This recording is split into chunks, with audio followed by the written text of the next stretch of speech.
ano lang yung thoughts niya sa game? Sayang. Yun nga. Alam namin sa sarili namin na kaya ipanalo yung game na yan. It's a matter of siguro yung aming mga tao kumbaga kinulang sa pag-push pa hanggang dulo. Pero kung titingnan natin, it's a good game. Ako, proud pa rin ako dun sa girls, sa nilaro nila. Pero yun nga, yung thought na sayang kung pinush pa ng todo at kung meron pa kami isang taong pwedeng pampasok pa. Kasi 5th set na, exhausted na lahat eh. Tapos marami pang out of system, talagang ang bato laging sa wings fiber. So yun, sayang. Sa player sake question. Yun din, sa kapanghinayang kasi panalo na, natalo pa. So, parang on my end, feeling ko naging din siya, parang nagkalamangan sa maturity. I would say mas naging mature and mas matibay yung naging character nung Cherry Tigo, lalo na nung bandang huli. Which is something na dahil nga bago pa lang at bata din pa yung team namin. Parang yun pa yung win-work on namin. And hopeful naman ako na yung mga itong pinagdadaanan ng team namin ngayon is maging lesson for us sa mga susunod na games. And sana mabuild on din namin yung character and maturity namin sa loob ng court. Same lang din, nakakapanghinayang kasi kita namin na kaya naming talunin talaga yung Cherry. We saw yung third set na kaya namin lapangan ng malaki yung Cherry. It's just that na nakapag-adjust sila, nakagawa sila ng sticks adjustment na yun. Medyo naapektuhan yung moral namin, kaming players, and yun, nahirapan kami mag-adjust ng fourth set. Parang lumabas yung mga frustration, yung errors namin madami nun. So, parang kailangan talaga namin pagtuunan pa ng pansin kung paano kami makakabawi in situations like that. Kasi kaya na namin ipanalo yung fourth set, pero hindi kami nakabawi agad, hindi kami nakapag-restart agad sa, ayun nga, yung sunod-sunod na errors namin. So, nakakapanghinayang talaga kasi, ayun na, andun na. May konting lapses lang kami na we hope na maggawa namin agad ng paraan for the next games kasi naniniwala ako na kaya talaga naming manalo, lalo na sa mga teams na nasa taas din.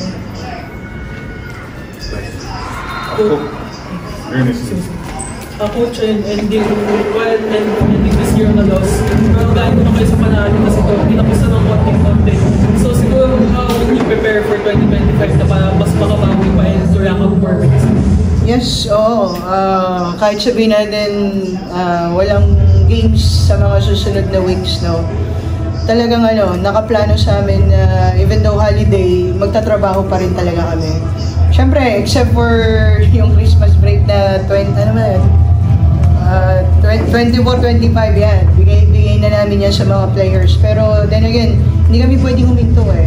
Even though nakita natin, nanalo, tapos maganda yung nilaro ngayon, kailangan pang pukpukin pa talaga. And siguro mas this time pagbibigyan natin ng tuon talaga ng pansin, yung paghubog pa dun sa karakter talaga. For coach and the players, how would you sum up lang yung buong taon na to? There were more lows, but lalo na at the tail end, a lot of highs then and a lot of signs of promise for what can still be for the team. How would you describe them to the years? Para sa akin, every game, marami ako natututunang lessons. Pero I think sana early on na nagawa na namin agad ng paraan kasi sayang yung mga games na we could have won. Pero ayun, natatalo kami and it's another lesson learned. So nakakapanghinayang lang kasi kaya talaga namin this conference na makipagsabayan, even talunin yung mga teams na alam niyo yun, like isa na while ago, nasa taas.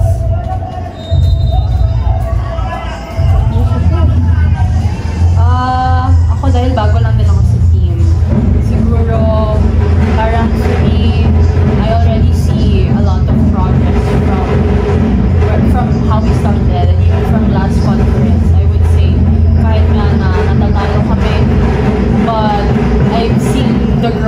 our team. And so, I guess that just serves as motivation for us to keep pushing.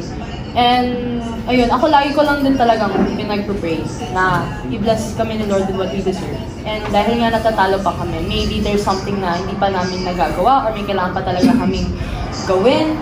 So, ayun, parang tsatsagain lang talaga namin.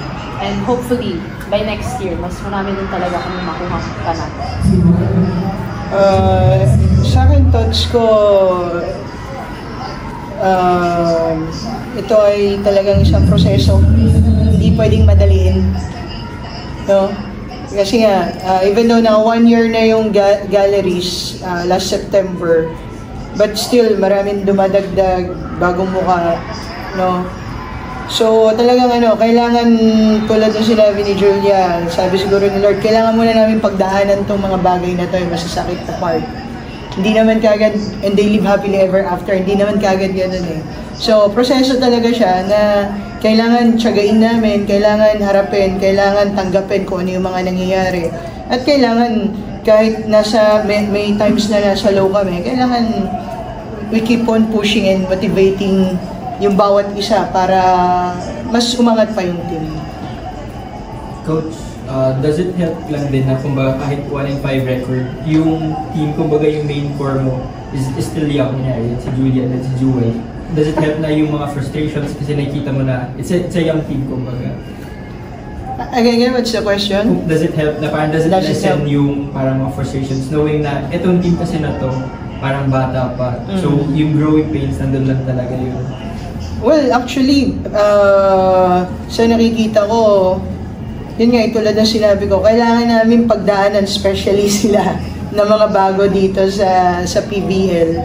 Ako, first time ko lang din naman humawak ng professional team. Kailangan ko rin pagdaanan. Kasi part of a success, itong pain, hindi naman puro positive lahat ng success eh. Kailangan mo muna talagang maramdaman na sa baba ka, then magiging stepping stone yun para makita natin na, nagmamature na yung team. Kasi yung mga kalaban naman namin, ilang years na yung binibilang. Ayan, yung susunod namin kalaban kasi signal eh. No? So, ilang years na yung magkakasama, even the charity ko. Nagpalit ng coaches, pero yung composition ng team, matagal na sila magkakasama. Eh ito, ilang months ka na? 3 months pa lang kami magkasama. Tama ba? 3 months. 3 months. Ito, last conference lang. So, mga 5 months lang kami magkasama. So, talagang ang kagandahan siguro is napakalaki pa ng pagkakataon na, alam mo yun, mahubog sila. Maranasan to, pero yun nga, kasama dito yung sa paghubog sa kanila kailangan talaga, maging matatag sila. Coach, when it comes sa mga almost na wins, tsaka sa mga almost wins, does it boost yung moral ng players or more likely tinitake siya as a drag? Kasi yung stretches of the game mas maganda. Tapos, na-end siya sa Sila makakasagot doon. Anong thoughts nyo doon?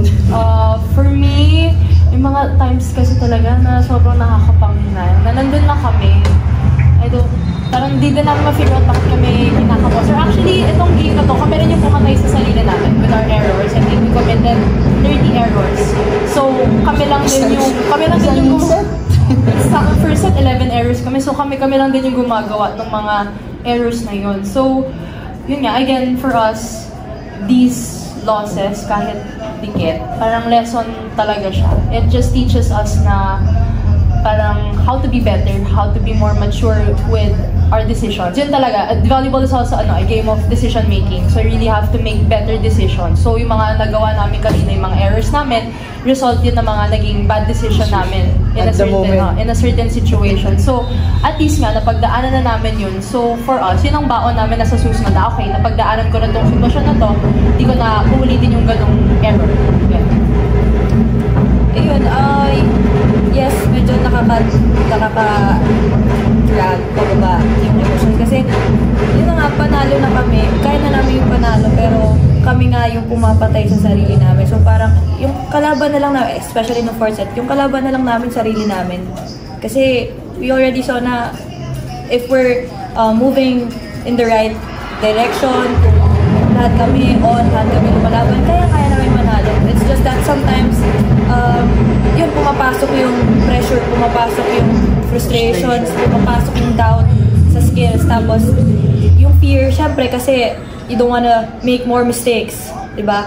So, yun yung nagiging kalaban namin sa mga panahong ganon. And that's what, kumbaga, dun kami nasasaktan talaga kasi kami nga yung pumapatay sa sarili naming panalo ba. But also, syempre, hindi naman namin hinahayaan na ganun lang yung maramdaman namin. After namin mag-meeting, pag-usapan namin lahat ng mistakes, lahat ng lessons. After nun, motivated na kami na mas, alam mo yun, i-improve yung kung ano pa yung kailangan namin i-improve. Mas motivated kami na, paano ba to? Parang mas maging aggressive, mas maging, mas magsipag, mag-effort sa training. Ayun. Sa part ng coach naman, no, pag ganun, sa amin kasi mas more on nagiging tactical and logical kami eh. So, during the game, may mga kasamang mga emotions dyan. Pero sa part namin, ako, especially sa akin, mas na-challenge ako. Pag down kami, mas lalo ako nang gigigil sa kanila. Ilaban nyo! So, yun. Sa end na lang ng game, kanina, doon ko na lang naramdaman na sobra yung frustration. Pero during yung lumalaban, talagang nasa sa isip ko nun, how to figure out paano gawa ng paraan, sino mga tao ang gagamitin, anong adjustment ang gagawin. So, magkaiba kami ng ng point of view. Ng role. Ng role. Iba rin kasi yung trabaho nila sa trabaho ko. Thank you po. Salamat. Merry Christmas!